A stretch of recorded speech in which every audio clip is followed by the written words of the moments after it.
నమస్తే అందరికీ మీ favourite YouTube ఛానల్కు స్వాగతం. నేటి వీడియోలో మనం చాట్‌జీపీటీలోని నష్టాల గురించి తెలుగులో చర్చించబోతున్నాం. ప్రతి సాంకేతిక పరిజ్ఞానానికి మంచి చెడు ఉంటాయి. చాట్‌జీపీటీ ద్వారా మానవ జీవితాలు సులభతరం అయ్యాయి, కానీ కొన్ని ప్రతికూల అంశాలు కూడా ఉన్నాయి. ఆ వివరాలను చూద్దాం. మొదట మానవ ఉద్యోగాలపై ప్రభావం. చాట్‌జీపీటీ వంటి ఏఐ టూల్స్ మనుష్యుల పనులను తీసేసే ప్రమాదం ఉంది. కస్టమర్ సపోర్ట్, కంటెంట్ రైటింగ్ వంటి ఉద్యోగాలు ఏఐ ద్వారా తక్కువ ఖర్చుతో చేస్తూ మానవ ఉద్యోగ అవకాశాలను తగ్గించవచ్చు. ఈ పరిణామం కారణంగా నిరుద్యోగం పెరిగే అవకాశం ఉంది. ఇంకో పెద్ద సమస్య నకిలీ సమాచారం. చాట్‌జీపీటీ వంటి టూల్స్ నకిలీ సమాచారాన్ని సృష్టించే అవకాశం. చాలాసార్లు ఇది సరైన సమాచారం ఇవ్వకుండా నమ్మకంగా అనిపించే తప్పుడు సమాచారాన్ని అందిస్తుంది. ఇది ప్రజలలో గందరగోళం సృష్టిస్తుంది మరియు తప్పుడు నిర్ణయాలకు దారితీస్తుంది. వ్యక్తిగత గోప్యతపై ప్రభావం. చాట్‌జీపీటీ వంటి ఏఐ టూల్స్ చాలా పెద్ద మొత్తంలో డేటా సేకరిస్తాయి. మన వ్యక్తిగత సమాచారం సురక్షితంగా ఉండదనే భయం ఉంది. మీరు చాట్లో చెప్పే సమాచారాన్ని ఎలా ఉపయోగిస్తారో ఎవరికీ తెలియదు. ఇది గోప్యతకు పెద్ద ముప్పు కావచ్చు. ఇంకొకటి నైతిక సమస్యలు. చాట్‌జీపీటీని దుర్వినియోగం చేసే అవకాశం. ఉదాహరణకు దుష్ప్రచారానికి, హ్యాకింగ్కు లేదా ఇతర చట్టవిరుద్ధ కార్యకలాపాలకు ఏఐని ఉపయోగించవచ్చు. దీనికి సంబంధించిన నియంత్రణలు ఇంకా సరైన విధంగా లేవు. ఇవి కొన్ని చాట్‌జీపీటీకి సంబంధించిన ప్రతికూల అంశాలు.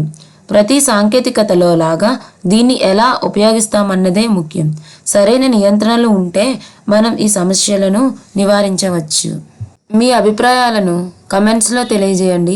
మీరు ఆలోచిస్తున్న మార్పులు, మీరు ఎదుర్కొన్న సమస్యలు లేదా మీకు ఈ టెక్నాలజీపై ఉన్న ఆలోచనల గురించి మాతో పంచుకోండి. మీకు ఈ వీడియో నచ్చితే లైక్ చేయండి. మీకు ఈ కంటెంట్ ఉపయోగకరంగా అనిపిస్తే షేర్ చేయండి. ఇది మరింత మందికి చేరడానికి సబ్స్క్రైబ్ చేయండి. ఇలాంటి మరిన్ని ఆసక్తికరమైన అంశాలు తెలుసుకోవడానికి.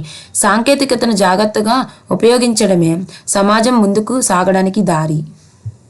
భారతీయ American AI techie Suchir Balaji అనుమానాస్పద స్థితిలో మృతి చెందిన ఘటన సంచలనం సృష్టిస్తోంది.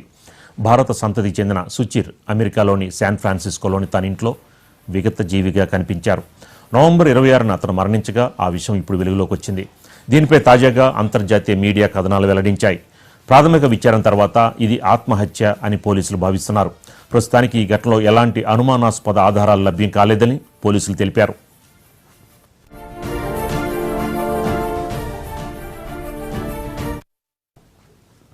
కాగా సుచిర్ బాలాజీ మృతిపై పలు అనుమానాలు వినిపిస్తున్నాయి. ఎందుకంటే ఓపెన్ ఏఐ ఆపరేషన్స్ అనుసరిస్తున్న విధానాలు ఆందోళనకరంగా ఉన్నట్లు తన రీసెర్చ్ ద్వారా బాలాజీ గతంలో వెల్లడించారు. ఆ కంపెనీ పలు కాపీరైట్ల ఉల్లంఘనకి పాల్పడుతోందని బాలాజీ ఆరోపించారు.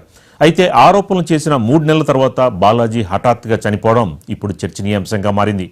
అతడి లింక్డ్ఇన్ ప్రొఫైల్ ప్రకారం 2020 నవంబర్ నుంచి ఏడాది ఆగస్టు వరకు ఓపెన్ ఏఐలో అతను విధులు నిర్వర్తించాడు. గతంలో న్యూయార్క్ టైమ్స్లో మాట్లాడిన సుచిర్ బాలాజీ సమాజానికి మేలు కంటే హాని చేసే టెక్నాలజీల కోసం ఇక ఏమాత్రం పనిచేయాలని తాను అనుకోవడం లేదని, అందుకే ఆ కంపెనీని వీడానని చెప్పారు. ఇలాంటి ఘటనలే ఇప్పుడు సుచిర్ బాలాజీ మృతిపై అనుమానాలు పెంచుతున్నాయి.